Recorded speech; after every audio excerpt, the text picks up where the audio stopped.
Hi పిల్లలు, ఎలా ఉన్నారు అందరూ? ఇంతవరకు మేము పెట్టిన కథలు, పాటలు అన్నీ విన్నారు కదా? అలాగే మీకు ఇప్పుడు ఒక కథ చెప్తాను, కొడుతూ వినండి. అనగా అనగా ఒక ఊరిలో ఒక ఈగ ఉండేది. ఒకరోజు అది తన పేరు మర్చిపోయింది. అలా వెళుతూ ఉంటే దారిలో పేదరాశి పెద్దమ్మ కనబడింది. అప్పుడు ఈగ, పేదరాశి పెద్దమ్మ, పేదరాశి పెద్దమ్మ, నా పేరేమిటి అని అడిగింది. అప్పుడు పేదరాశి పెద్దమ్మ, అయ్యో నీ పేరు నాకు తెలియదు, నా కొడుకుని అడుగు అంది. అప్పుడు ఈగ, పేదరాశి పెద్దమ్మ, పెద్దమ్మ కొడుక, నా పేరేమిటి అని అడిగింది. అప్పుడు పెద్దమ్మ కొడుకు, అయ్యో నీ పేరు నాకు తెలియదు, నా చేతిలో ఉన్న గొడ్డలిని అడుగు అన్నాడు. అప్పుడు ఈగ గొడ్డలి దగ్గరికి వెళ్ళి, పేదరాశి పెద్దమ్మ, పెద్దమ్మ కొడుక, కొడుకు చేతిలో గొడ్డలి, నా పేరేమిటి అని అడిగింది. అప్పుడు గొడ్డలి, అయ్యో నీ పేరు నాకు తెలియదు, నేను నరికే చెట్టుని అడుగు అంది. అప్పుడు ఈగ చెట్టు దగ్గరికి వెళ్ళి, పేదరాశి పెద్దమ్మ, పెద్దమ్మ కొడుక, కొడుకు చేతిలో గొడ్డలి, గొడ్డలు కొట్టే చెట్ట, నా పేరేమిటి అని అడిగింది. అప్పుడు చెట్టు, అయ్యో నీ పేరు నాకు తెలియదు, నా మీద వాలే చిలకని అడుగు అంది. అప్పుడు ఈగ చిలుకతో, పేదరాశి పెద్దమ్మ, పెద్దమ్మ కొడుక, కొడుకు చేతిలో గొడ్డలి, గొడ్డలు కొట్టే చెట్ట, చెట్టు మీద చిలక, నా పేరేమిటి అని అడిగింది. అప్పుడు చిలక, అయ్యో నీ పేరు నాకు తెలియదు, నేను తాగే నీటిని అడుగు అంది.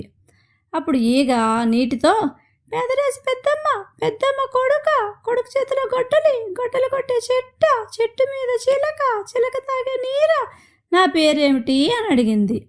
అప్పుడు నీరు, అయ్యో నీ పేరు నాకు తెలియదు, నాలో ఉన్న చేప పిల్లని అడుగు అంది.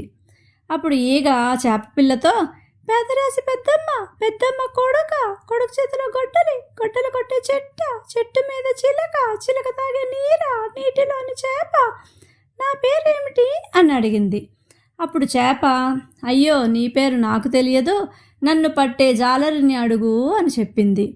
అప్పుడు ఈగ జాలరితో, పేదరాశి పెద్దమ్మ, పెద్దమ్మ కొడుక, కొడుకు చేతిలో గొడ్డలి, గొడ్డలు కొట్టే చెట్ట, చెట్టు మీద చిలక, చిలక తాగే నీర, నీటిలోని చేప, చేపని పట్టే జాలరి, నా పేరేమిటి అని అడిగింది. అప్పుడు జాలరి, అయ్యో నీ పేరు నాకు తెలియదు, వండే వంటవాడిని అడుగు అంది. అప్పుడు ఈగ వంటవాడితో, పేదరాశి పెద్దమ్మ, పెద్దమ్మ కొడుక, కొడుకు చేతిలో గొడ్డలి, గొడ్డలు కొట్టే చెట్ట, చెట్టు మీద చిలక, చిలక తాగే నీర, నీటిలోని చేప, చేపని పట్టే జాలరి, వండే వంటవాడా, నా పేరేమిటి అని అడిగింది. అప్పుడు వంటవాడు, అయ్యో నీ పేరు నాకు తెలియదు, తినే రాజుగారిని అడుగు అన్నాడు. అప్పుడు ఈగ రాజుగారితో, పేదరాశి పెద్దమ్మ, పెద్దమ్మ కొడుక, కొడుకు చేతిలో గొడ్డలి, గొడ్డలు కొట్టే చెట్ట, చెట్టు మీద చిలక, చిలక తాగే నీర, నీటిలోని చేప, చేపలు పట్టే జాలరి, వండే వంటవాడా, తినే రాజుగారా, నా పేరేమిటి అని అడిగింది. అప్పుడు రాజుగారు, నీ పేరు నాకు తెలియదు, నేను ఎక్కే గుర్రాన్ని అడుగు అన్నారు.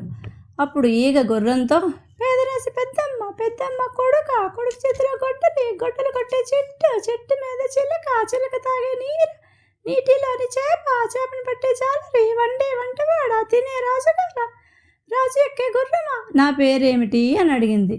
అప్పుడు గుర్రం, నీ పేరు నాకు తెలియదు, నా పొట్టలో ఉన్న పిల్లని అడుగు అంది. అప్పుడు ఈగ, పేదరాశి పెద్దమ్మ, పెద్దమ్మ కొడుక, కొడుకు చేతిలో గొడ్డలి, గొడ్డలు కొట్టే చెట్ట, చెట్టు మీద చిలక, చిలక తాగే నీర, నీటిలోని చేప, చేపని పట్టే జాలరి, వండే వంటవాడా, తినే రాజుగారా, రాజు ఎక్కే గుర్రమా, గుర్రం పొట్టలో ఉన్న పిల్ల, నా పేరేమిటి అని అడిగింది. అప్పుడు గుర్రం పొట్టలో ఉన్న పిల్ల, అయ్యో నీ పేరు నీకు తెలీదా, అయితే చెబుతాను విను, నీ పేరు ఈగ అని చెప్పింది. అప్పుడు ఈగ సంతోషంతో, నా పేరు ఈగ, నా పేరు ఈగ అని ఎంతో ఆనందంతో ఎగిరిపోయింది. అది పిల్లలు కథ. మరి మీరు ఎంతో శ్రద్ధగా విన్నారు కదా. దీనిలో ఒకదాని తర్వాత ఒకటి, అంటే పేదరాశి పెద్దమ్మ, పెద్దమ్మ కొడుక అని వరుసగా చెప్పాను కదా. అలా వరుసగా దేని తర్వాత ఏది వస్తుందో మీరు కామెంట్లలో చెప్పండి. ఇంకా మా ఛానల్ని సబ్స్క్రైబ్ చేసుకుని ఒక లైక్ కొట్టండి.